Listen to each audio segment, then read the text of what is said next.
So go run free to where the grass is always green, beyond the rainbow bridge where skies are blue. Go run free, beyond time and space, together we'll be beyond the rainbow bridge. I'll be with you, I will be with you.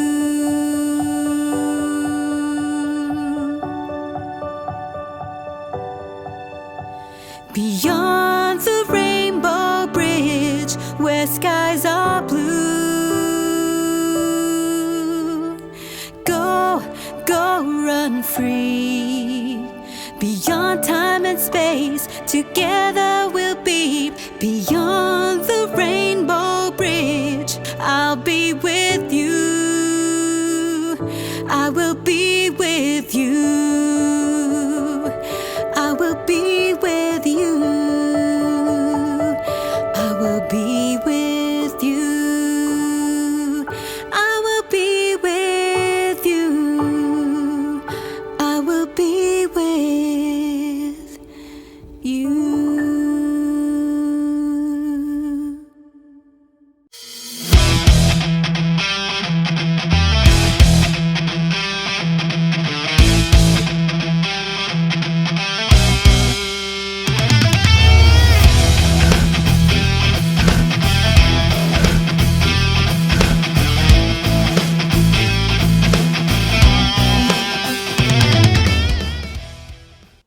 Hey everybody, welcome back to another edition of Doc's Boneyard.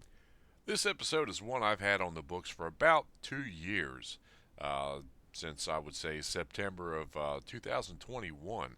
And unfortunately, I lost the original recording, so we're having to redo it again. But you know what? It's all good. So, like I do with all my episodes, I start with a question. Are pets family, or are they just pets? While you're contemplating the answer to that age-old question, I'm going to throw in some promos, some shout-outs, and some love.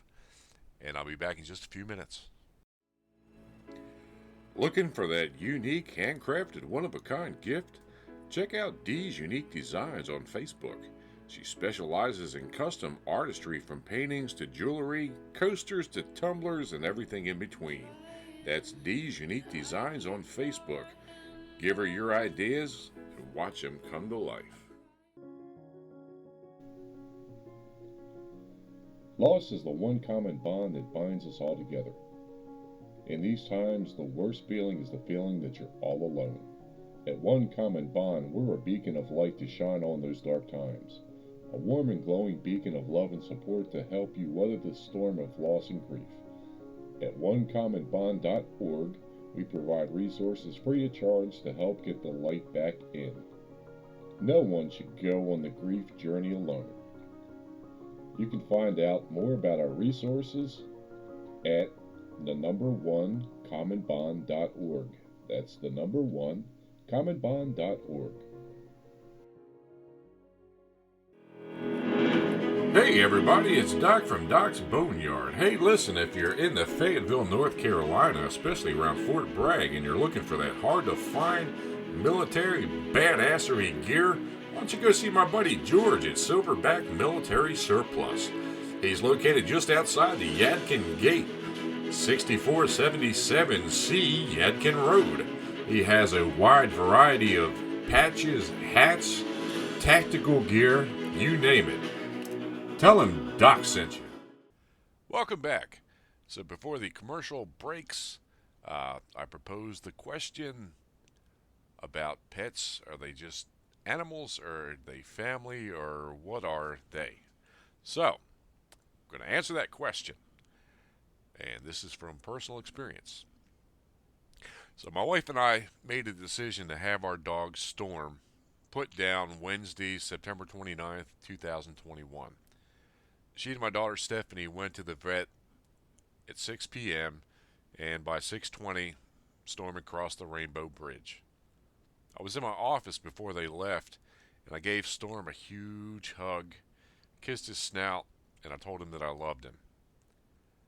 I didn't realize the four-legged gift was just that, a gift that God had given to me, and I regretted all the times I got mad at him for just being a dog. He had a habit of getting mad when we left the house and would let us know by tearing up things or getting into the trash, and that was his way of letting us know that he didn't want us to go. See, dogs have no concept of time the way humans do, and they don't know how long their humans are gone. He wasn't the only dog in the house, mind you, but that didn't matter. We got Storm when he was about 8 weeks old from friends of ours who said he was just too wild, hence the name Storm. And he was a wild one, and the first dog that my wife and I owned. He bonded with Dee's son Chris, who lived with us at the time, and when Chris left, Storm adopted me as his human. Now, Storm had the uncanny ability to tune into my PTSD. It was almost like he had an internal spidey sense that tingled when things weren't right with me. And during this time in my life, I was in a constant roller coaster with mood swings, anger issues, hypervigilance, and a whole buffet of nastiness that makes PTSD really so much fun to experience. Storm could tell when I was having a bad day, and there were many days over the years. He would give me that look that would say, "Hey, big guy, we got this." He'd be attached to me as though I had a four-legged tumor growing out of me. Drip to the kitchen, my office, and yes, even the home of the porcelain throne. Well, I think you get the picture.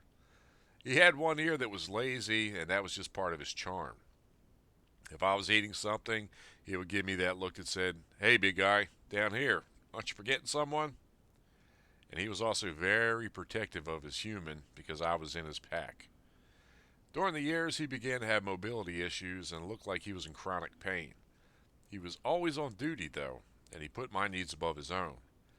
I'd look at him on the floor and just wonder how bad he hurt, and it really would break my heart for him. He was so loyal up until the day we decided to have the vet put him out of his pain.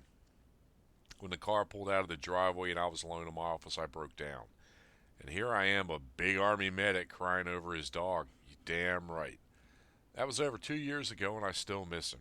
I still have his paw print and a special dog tag as well as his ashes, which is kind of morbid, but yeah, he's always with me.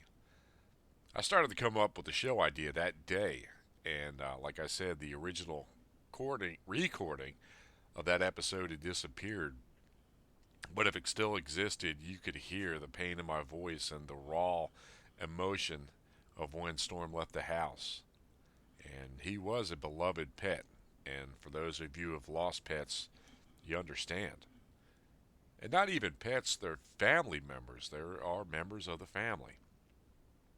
There's a movie about a canine dog handler called Megan Levy, and it came out a while ago. And I cry every time I watch it. The dog in the movie looked like Storm, and I believe the dog in the movie was like a shepherd mix, and Storm was a shepherd mix. Storm was a shepherd, and I do believe a Rottweiler mix. I'm not going to give away the movie, but if you need to watch to understand just how much of a bond there is on the battlefield and at home between us and our dogs from a veteran's point of view. And here's another example of a dog's love. My wife has a Jack Russell Terrier Chihuahua mix, and that dog is her four-legged companion. To those two have their own language, and they can communicate without words. When Dee's mother was dying from cancer, that dog would not leave her mother's side. And Patches is Dee's emotional support animal, though not being formally trained. Now, over the years, me and that little turd have developed a mutual understanding, one that says, I am the big dog, and he isn't. He's very protective and loyal, and does come to me for comfort when something scares him if Dee's not around. But he is her dog, and that's an example of his loyalty. Patches was a rescue that Dee found one morning when she was leaving work, and someone had put him and his sister in a bag behind her rear car tire with the hopes that she wouldn't see the bag and run it over. Can you believe the animal cruelty in this world? I was asleep, And about 8 a.m. that morning, I was awakened by that little scruff ball perched on her shoulder. And he's been ours ever since. All of our dogs have personalities, and we now have 4 of them. We just acquired a pit bull puppy for my son at Christmas named Willow, and she's a work in progress. Gable, on the other hand, we've had since we had Storm, and he's now as old as Storm was when he was put down. Gable is a border collie mix and just the sweetest and most nurturing dog I've ever seen. Duck is a beagle with a wiener body. She's my dog. And it was love at first sight. She climbed on my lap in the car on the way home from getting her, and the rest is history. She has her spot underneath the covers right next to me. And the point I'm making is this. Dogs have a unique way of filling our lives with a joy that is only rivaled by having children. In essence, they are 4-legged children. They have their own individual personalities. They can be taught. They have a need to please, and of course, they have needs, just like we do. But they're more than just pets. They don't ask for much, and to tell you the truth, I prefer dogs over people sometimes. It's funny, growing up, my mom had cats, and while cats can be lovable, they're not in the same category as a good dog. Cats have too much personality, and while they may accept you as their human, it's more or less on their terms. Where dogs, they're all in all the time. Cats are all in, but only when they want to be. I'm not knocking cat lovers out there because we even had a tabby named Cuddles. She was bought for my daughter Stephanie, but she adopted me. She was my cat. And she'd get mad if I was giving the dogs more attention than her. I had a circular chair in my office that I used to sit in, and we would have kitty time, just the 2 of us. And when I got rid of that chair, our time stopped, and she got a catitude. Let me tell you, major catitude. We ended up giving her to a friend when we moved, and there are times I do miss that cranky old cat. She was well taken care of and has a loving owner. Just wanted to throw that in there. There's a lot we can learn from our pets, and unconditional love is probably the greatest lesson. They don't care about our social standings, what we look like, what we do for a living, or the things we have. They just want love. Plain and simple. There's really not much more I can expound on in this episode. For those of us who are empty nesters, pets are kind of all we have left. Our children have grown up, we've taught them, we've sent them out in the world, and they are raising havoc upon the world. So all we really have left are pets, which, are our pseudo-children, so to speak.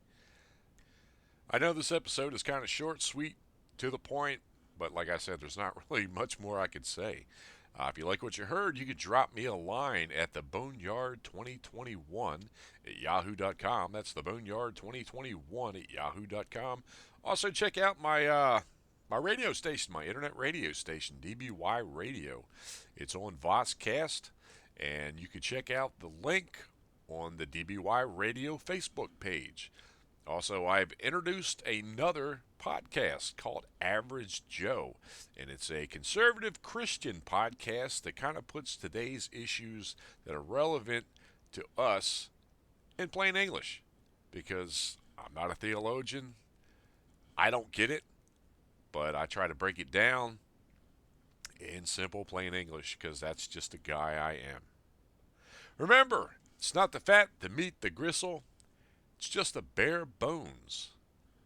And before I sign off, there's a reason I do podcasts and I'm not on television. I forgot to add the song from my brother from another mother in this episode.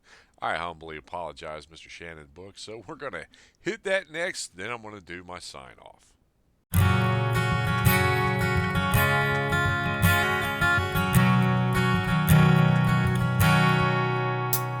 He sits on his bed with his gun in his hand. He thinks his life is over, he can't understand. A bottle of whiskey and some pills in the drawer. He doesn't wanna hurt himself or hurt anymore.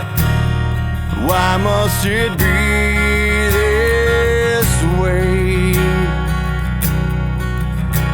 Just think it all over and listen to the words I say. You are not alone. There are so many people who fight with their demons each day. 'Cause you are not alone. So take my hand, brother, let's beat this together today. You're not alone.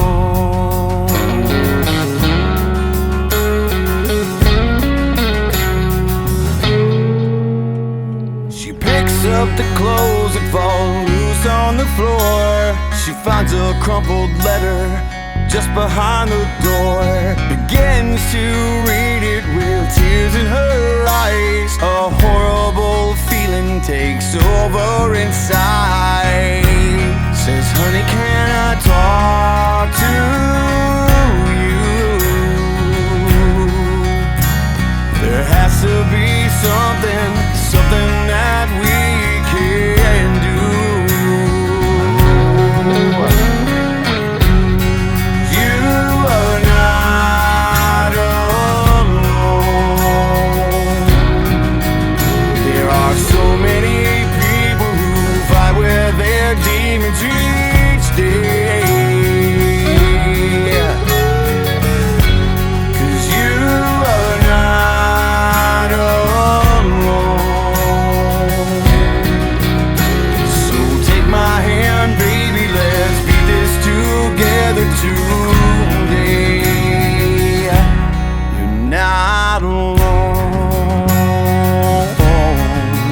Ooh, you're not alone.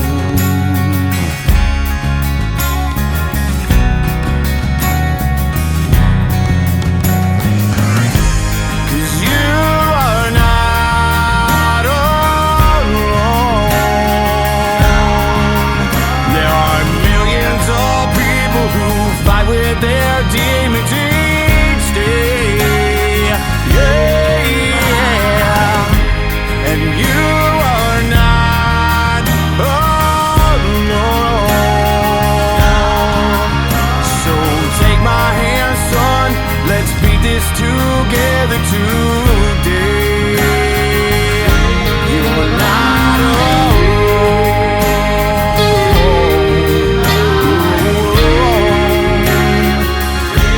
You're not alone. Not alone. Sits on his bed with his gun in his hand. He puts it away, 'cause now he understands.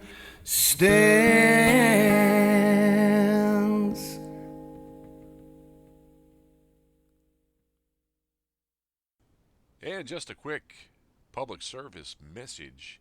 If you are feeling that life has gotten the best of you, there is help out there, free help. There are people that are just waiting to listen to what you have to say. What I'm talking about is the National Suicide Prevention Hotline, and you can call 1-800-273-TALK. That's 1-800-273-8255. If you're a veteran, press 1. And if you're not into speaking to a live human being, you can also text. Yes, that's the thing. You can text 988. There is someone willing to listen 24/7, 365 without fail. Until next time, it's been my pleasure, and I want to thank you for listening to me ramble incessantly and taking time out of your day. With much love, can't wait till the next episode. See you, folks.